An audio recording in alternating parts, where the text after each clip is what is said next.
My wife mocked my salary at a dinner with her friends, so I quietly transferred everything to my name and watched her world collapse without warning. I'm a 30-year-old guy, and I genuinely believed marriage meant partnership. I grew up watching my parents work as a team. My dad handled long shifts. My mom managed the house, and somehow they always found their rhythm. I thought I'd built something similar with my wife, Olivia. I'm not flashy, not the guy chasing labels or luxury. I've always been the type who budgets, plans ahead, saves carefully so our future would feel stable instead of uncertain in the early years. Olivia made me feel like that was enough, more than enough. She would brag to her friends about how responsible I was, how she loved that I wasn't reckless, like some guys she knew. She'd tell me, "You're the safest person I've ever met," and I used to take that as a compliment. I worked hard, never complained, and always made sure our bills were paid on time. I genuinely believed we were building a life together, brick by steady brick. But slowly, almost quietly, things shifted. Olivia started following influencers who lived in penthouses and flaunted designer lifestyles like it was normal. She'd show me videos of couples vacationing in Bali or shopping for cars that cost more than our yearly rent. I began noticing the way she lingered on those posts, almost hungry not for experiences, but for status. Her new group of friends didn't help. Higher-income women who spent weekends at brunch comparing handbags and engagement rings like trophies. Olivia started adopting their vocabulary words like aesthetic, status, and upscale. It felt like I was watching her drift toward a world I never promised to provide. Then came the jokes. Small things at first.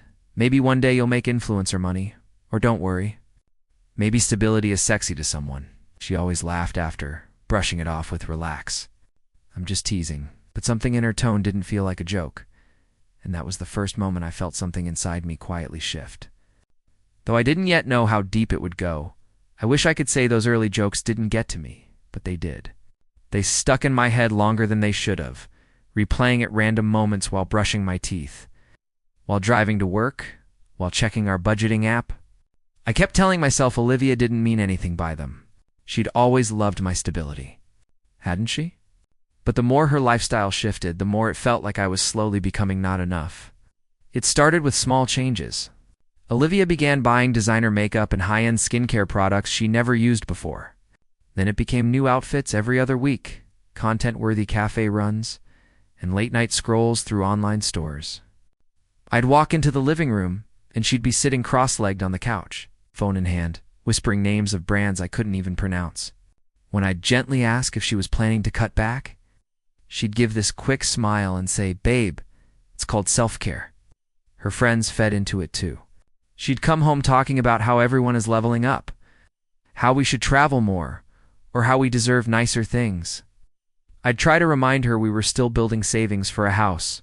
For the future, we always talked about, but she'd brush me off with, "You always worry too much." The emotional distance grew slowly but sharply. Conversations started feeling like negotiations. She'd make these snide comments when I suggested budgeting. "God, you're so serious. Not everything has to be about money. Maybe if you earned a little more." We wouldn't need to budget. Each statement hit harder than the last. Then, one evening, while we were folding laundry, she looked up and said, "By the way, we're having dinner with Mira and her husband next Friday. They go to really nice places, so dress well." Paused. "What does that mean?" She shrugged, pretending not to notice the sting in my voice. "It just means try a little harder." Her tone was light, but the message wasn't, and for the first time, I felt myself bracing for something worse, like the cracks in our marriage were no longer small, but spreading. I didn't realize how tense I was until we pulled up to the restaurant. It wasn't just fancy, it was the kind of place where the parking lot looked like a luxury car showroom, and the front doors were held open by staff wearing suits nicer than mine. I could feel my stomach tightening as we walked in. Olivia looked radiant, confident, like she belonged there. I felt like the +1 who didn't make the dress code. Mira and her husband were already seated, along with 2 other couples draped in labels I'd only ever seen in ads. The moment we sat down, conversation turned into a competition: vacations, investments, designer shopping trips. I tried to contribute where I could, but it felt like speaking a different language. Olivia barely looked at me. She was too busy matching the energy of her friends, laughing a little too loudly at every brag. Then someone asked the question I'd been dreading. "So, what do you do?" I started to answer, explaining my job and how I loved the stability it provided, but Olivia cut in before I was even halfway through. "Oh, he's basically Mr. Practical," she said with a teasing smile. "You know how some guys make big money? Yeah, he's more like entry-level pocket change. But hey, stability, right?" The table erupted into laughter. At first, I froze. It didn't feel real. My wife, the person who once praised my discipline, had just reduced my career, my entire identity, to a joke. I heard Mira whisper, "Ah, that's cute." Like I was a child pretending to play grown, dash up. My face burned. My throat tightened. I forced a smile because I didn't know what else to do. When the laughter died down, Olivia nudged me under the table and whispered, "Relax. It's just a joke." But it wasn't a joke. Not to me, not anymore. And while I kept quiet through the rest of dinner, something inside me cracked, something that wouldn't heal the same way again. By the time the bill came, I wasn't just embarrassed, I was humiliated. And I didn't even know the worst part yet. The moment we stepped outside the restaurant, the cool night air hit my face like a slap. I didn't say a word on the walk back to the car. Olivia didn't notice she was too busy checking her phone, scrolling through pictures she took for Instagram. The second the car door shut, the silence between us felt thick enough to choke on. I gripped the steering wheel a little too tightly, knuckles white, replaying her joke over and over like some cruel loop I couldn't escape. About 10 minutes into the drive, "What's with the attitude?" she asked, not even glancing away from her screen. I exhaled slowly. "Olivia, what you said back there, it wasn't okay." She rolled her eyes. "Oh my God, are you seriously still on that?" "It was just a joke." Everyone laughed. "You're being dramatic, 'cause you made fun of my salary," I said quietly. "In front of your friends. And," she shot back, her tone light but sharp, "relax. You know they wouldn't take you seriously otherwise. Besides, it's not like I lied. You are practical, and your income is modest." The word modest felt like another jab. I stared at the road, my jaw clenched. Inside, every insecurity I'd worked years to bury was clawing its way up. I wanted to ask her why she felt the need to belittle me. I wanted to remind her how I'd supported us, how I'd paid bills on time, how I'd planned our future with care. But every time I opened my mouth, the words died in my throat. Then, out of the corner of my eye, I saw her phone light up again. A message from the group chat popped up with a preview. "Olivia, you're hilarious." I can't believe he didn't get mad. She snatched her phone up and tilted it away from me. My stomach dropped. "Who was that?" I asked. "No one," she said too quickly. "Just the girls." Her voice was cold, dismissive, like I didn't deserve honesty. And as the streetlights flickered across the windshield, I felt something dark settle in my chest. A quiet warning that this humiliation wasn't accidental. Or over. I didn't sleep that night. Olivia passed out beside me without a care in the world. But I lay there staring at the ceiling, replaying every laugh from that dinner like they were echoes bouncing around my skull. Around 3 a.m., I finally got up, grabbed some water, and sat in the living room with the lights off. I wasn't planning to snoop. I wasn't planning anything. I just needed space to breathe. Until I heard her phone buzz from the bedroom. Another messaged. Another laugh. Another reminder that I had become the punchline in my own marriage. When I walked back into the room, the screen lit up again just long enough for me to see a preview from her friend Mira. "So when are you trading him in for someone who earns like the rest of our husbands?" My stomach twisted. I waited, pretending to adjust the blanket. When Olivia's breathing settled again into the deep rhythm of sleep, I gently picked up her phone. I know people will say that was wrong. Maybe it was. But in that moment, I felt like my world was shifting under my feet. And I needed to know the truth. What I found wasn't cheating. It was worse. Message after message. Olivia had been trashing me in their group chat for months. Screenshots filled with lines like, "I swear he has no ambition if he doesn't step up. I might just move on. It's good for stability. But not for lifestyle. Then the one that stopped my breath completely. Honestly, I settled.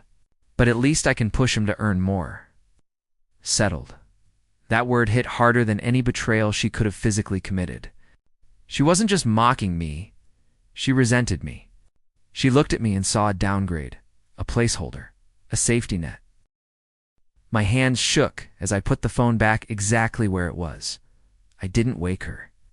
I didn't confront her, because in that moment, something in me snapped not loudly, not violently, but silently. A clean, cold break. And instead of anger, I felt something else rising. Something sharper, something deliberate. Something that would change everything about the way I moved from that moment forward. The next morning, I felt strangely calm. Not peaceful, just quiet.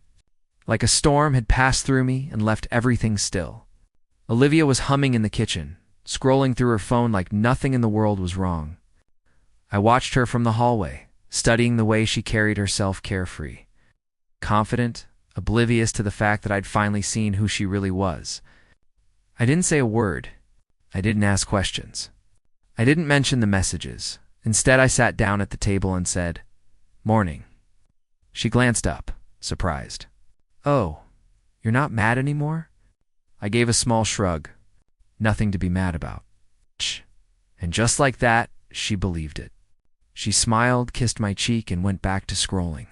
She had no idea that something fundamental had shifted because, for the first time in our marriage, I wasn't trying to fix things. I wasn't trying to communicate or reason or work as a team. I was playing along, but silently. Later that day at work, when I opened my financial dashboard, my chest tightened not from fear, but clarity. I began reviewing every shared account, every line of credit, every asset with my name on it. I realized something she never bothered to. I was the one who built our stability. I was the one who paid the bills, who saved, who invested carefully. I was the reason we weren't drowning in debt. And that meant I had leverage. During lunch, I made a discreet call to a financial advisor. Nothing dramatic. Just questions, legal questions, protections, marital asset laws, individual ownership options. The more I learned, the more I realized how little Olivia understood the structure of our finances. She thought mocking me made her powerful, but all it did was expose her ignorance. That night, Olivia came home excited, chatting about some influencer event her friends wanted to attend. I nodded, smiled, pretended to listen. She didn't notice my silence had changed. It was no longer hurt. It was planning, and as she talked about leveling up, I quietly decided I'd be doing the same, just not in the way she expected. A few days later, the shift in me had grown stronger, calculating, almost clinical. I wasn't looking for anything, but Olivia made it easy. She left her laptop open on the kitchen island while she got ready to meet her friends. Normally I wouldn't have touched it, but after everything I'd read on her phone, I couldn't ignore the instinct this time. A PDF tab was open, halfway filled out. At first glance, it looked like a leasing application. Then I saw my name, my signature line, my income listed as confirmed. My chest tightened. She was applying for a luxury apartment easily 3 times what we currently paid. And she was using me as the guarantor. And she hadn't said a word about it. She came out of the bedroom, heels clicking, looking perfect and polished. Totally unaware. "Heading out?" she said casually, grabbing her purse. "Don't wait up if I'm late." I swallowed hard. "Olivia? What's this?" She glanced at the screen, barely flinched, then rolled her eyes. "Oh, that? It's just something Mira and I were looking at." Chill. I wasn't actually going to submit it, but she said it with the same dismissiveness she used when lying about something small like an online purchase or a night out. "Then why is my income on it?" I asked quietly. She sighed like I was the problem. "Because leases look more stable with your information, obviously." "Stop being paranoid. You're such a worrier sometimes." She kissed my cheek and left before I could respond. The door clicked behind her, and the silence that followed felt suffocating. I stared at the application again. Her new friends? Her jokes. Her messages about trading up? It all clicked. She wasn't just embarrassed by me, she was preparing a future without me. Funded by me, that was the moment everything sharpened. I no longer felt conflicted or hurt. I felt focused, steady. I grabbed my phone and called the lawyer whose card I'd kept from earlier in the week. "Hi," said my voice calm. "I'm ready to move forward, 'cause if Olivia was planning a new life, I was going to make sure she didn't build it on the foundation I created." The next week became a blur of silent calculation. I went to work like normal, came home like normal, laughed at Olivia's jokes like normal, but underneath it all, I was moving piece by piece with absolute precision. My lawyer didn't judge, didn't pry. He simply laid out what was legally mine, what was jointly owned, and what I could protect without raising suspicion. For the first time in months, I felt the ground beneath my feet again. Not because Olivia changed, but because I did. I started with the accounts or joint savings that I had funded almost entirely myself. The advisor helped me transfer the majority into an individual account under my name, fully documented and legally protected. Our investments, to the IRAs, the brokerage funds, were already under my name because I'd set them up before marriage. I double-checked every detail, made sure everything was airtight. I wasn't stealing. I wasn't hiding money. I was simply reclaiming what was already mine to begin with. Meanwhile, Olivia floated through the apartment like a woman living in a highlight reel. Packages arrived every 2 days. She spent hours taking photos of outfits, perfume bottles, and brunch plates. She didn't notice the way I studied every bill she ignored or how I started scanning the mail more carefully. She certainly didn't notice the subtle changes in our account balances because she never bothered looking at them, unless she wanted something. One evening, she burst through the door excited. "Babe, guess what? The girls want to plan a huge trip Santorini maybe. We'll need to book soon. It's going to be expensive, but totally worth it." I nodded. Sounds nice. She didn't see the slow exhale I took, or the relief that washed through me knowing she could no longer drain what she thought we shared. Over the next few days, I transferred the car title fully into my name, reviewed the mortgage documents, updated beneficiaries, locked down everything quietly, legally, surgically, all while Olivia kept climbing a social ladder built on illusions. And with every asset secured, every signature finalized, I felt myself stepping out of the role she had boxed me into, and into someone she would never see. Coming had happened on a Sunday, one of those deceptively calm days where nothing feels out of place until the ground suddenly gives way beneath you. Olivia had dragged me to a brunch with her friends, another upscale spot where the napkins felt more expensive than my entire outfit. I didn't want to go, but she insisted, saying, "You need to socialize more. It'll help your mindset." I should have known that was code for, "I need you there so I can perform for them." The moment we sat down, it started again. Her friends chatted about designer releases and travel plans, comparing price tags like merit badges. I stayed quiet, sipping coffee, trying not to exist too loudly. Then Mira leaned forward with a smirk. "So, Olivia, did you ever convince him to get that promotion yet?" Before I could even process the jab, Olivia laughed. Loud, exaggerated, theatrical. "Oh, please him? He tries, but he's more of a bare minimum but reliable type. Salary-wise, he's cute like a pet, like something harmless but unimpressive." The table erupted into laughter again.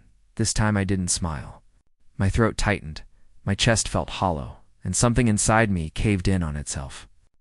I wasn't embarrassed I was degraded. It was the first moment in my adult life where I genuinely felt small. Not because of my job or my income or my clothes, but because the person who vowed to have my back had publicly stripped me of dignity. One of the women even said, "Well, stability has its perks, I guess." Like I was some kind of consolation prize. I excused myself and went to the restroom. I gripped the sink so hard, I felt my fingers throb.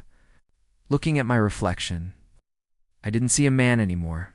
I saw someone who had let himself be humiliated into silence. I realized that no matter how much I protected myself financially, emotionally I was still bleeding out. That was the lowest I had. ever felt in my marriage, the moment where the humiliation finally crystallized into something sharp and irreversible. And as I walked back to the table, a strange calm settled over me, because I knew the version of me she mocked no longer existed. The day everything shifted wasn't explosive. It was quiet, almost anticlimactic. Olivia was sitting at the dining table, legs crossed, casually sipping an iced latte while scrolling flights for her girls' trip. I watched her from the doorway, the same way you'd watch someone who has no idea they're standing on thin ice. She didn't even look up as she said, "I'm booking today. I'll put it on the joint card. You can cover your half later." I almost smiled.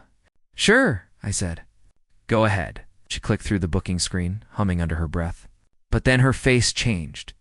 Confusion first, then irritation. "That's weird." She tried again, declined. Again, declined. She sat up straight. "Why isn't this working?" I walked in slowly, keeping my voice calm. "Maybe check the account?" She shot me a look, but opened the banking app. The moment the numbers loaded, I saw her expression freeze. The savings were gone. The overflow account, empty. Even the emergency fund looked thinner. All that remained was her personal spending account, barely enough for a week of her aesthetic errands. "What? What happened?" she whispered. "That's all mine," I said simply. "It always was." She blinked rapidly. "What are you talking about?" "Those were our accounts." "No," I corrected gently. "They were accounts I let you use." Her breathing sped up as the reality settled. She went to her purse, pulled out her credit card, and checked the balance. Maxed, the second one. Nearly maxed, the third. Same story.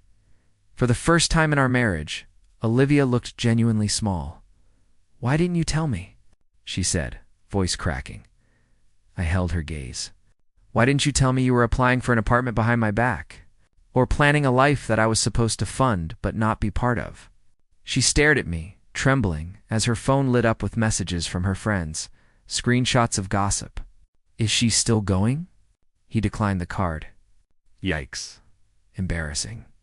Her world, her image, her status, her curated life was beginning to crumble. She knew it. And as the panic spread across her face, I realized this wasn't revenge yet.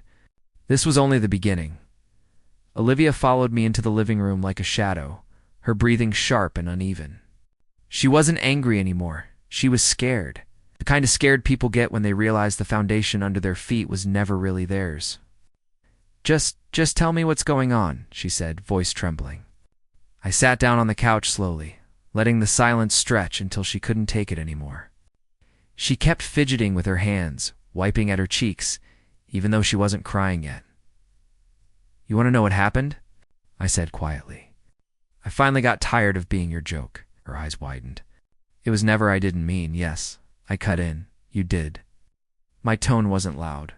It didn't need to be. Every dinner, every brunch, every tease. Every time you made me feel small in front of people you wanted to impress. Every time you lied about your intentions. Every message you sent calling me a placeholder or a downgrade. The color drained from her face. "You saw that?" "I saw everything," I said. "You weren't cheating on me, Olivia. You were demeaning me, undermining me, planning a life without me, but funded by me." She collapsed onto the opposite chair, covering her mouth. "I didn't know you felt like this. Why didn't you tell me?" I laughed, not cruelly, just tired. "Because every time I tried, you called me dramatic, or sensitive, or boring, or modest." I leaned forward. "I stopped talking because you stopped listening." She stood abruptly and reached for my hand. "We can fix this. I'll apologize. I'll delete the chats. I'll cut off the friends." I gently pulled my hand away. Her eyes filled with panic. I reached to the side table and took out a folder I'd placed there earlier. I set it on the coffee table between us. She stared at it like it might explode. "Olivia," I said quietly, "these are divorce papers." Her lips parted, but no sound came out. I continued calm and firm. Everything I moved was legal. Everything I protected was mine. You won't be left destitute, but you won't be living the lifestyle you've bragged about either. The room felt unbearably still, and as she looked down at the papers, trembling, I saw the exact moment she realized the man she mocked wasn't standing in front of her anymore. He was already gone. For a long moment, Olivia didn't move. She just stared at the divorce papers like her brain couldn't process what was happening. Then, finally, the tears came, messy, panicked, desperate. "Please," she whispered, gripping the folder with shaking hands. "Don't do this. I can change. I didn't mean any of it. I swear." I stood there watching her, and for the first time, I didn't feel guilt. I didn't feel anger. I didn't feel anything explosive or dramatic. I just felt done. Something inside me had closed. Whatever door she used to have access to had locked behind me without a sound. "I'm not punishing you," I said quietly. "I'm protecting myself." She dropped to her knees, crying harder, clutching at my jeans like she was trying to anchor herself. "Please, I'll do anything. I'll quit the friend group. I'll delete the posts. I'll stop the jokes. Just don't leave." Her desperation would have broken me months ago. But now I recognized it for what it was: fear of losing the image she'd built, not love for the man standing in front of her. Over the next few days, everything unraveled for her. Word spread fast among her circle. The girl who mocked her husband's salary lost access to the lifestyle she bragged about. The same friends who hyped her up suddenly stopped replying. Her influencer acquaintances quietly unfollowed. The group chat she once lived in became a graveyard of delivered button read messages she moved back in with her parents temporarily. She didn't have the savings she pretended to have. She didn't have the credit score she boasted about. Without me, she didn't even have a way to fund her own self-care routine. Meanwhile, I found myself breathing easier each day. The apartment felt lighter. My mind felt clearer. I wasn't celebrating her downfall. I didn't need to. What happened to her wasn't revenge. It was consequence. A life built on mockery and appearances finally collapsing under its own weight. A month later, I packed the last box and signed the final papers. Standing outside the courthouse, I felt something I hadn't felt in a long time: stillness. "Peace," she texted me once. I didn't know what I had. I didn't respond, because losing her wasn't the collapse of my world. Watching her facade crumble was the reminder of what real value looks like. And it was never the lifestyle she worshipped. It was the quiet dignity I reclaimed the moment I walked away.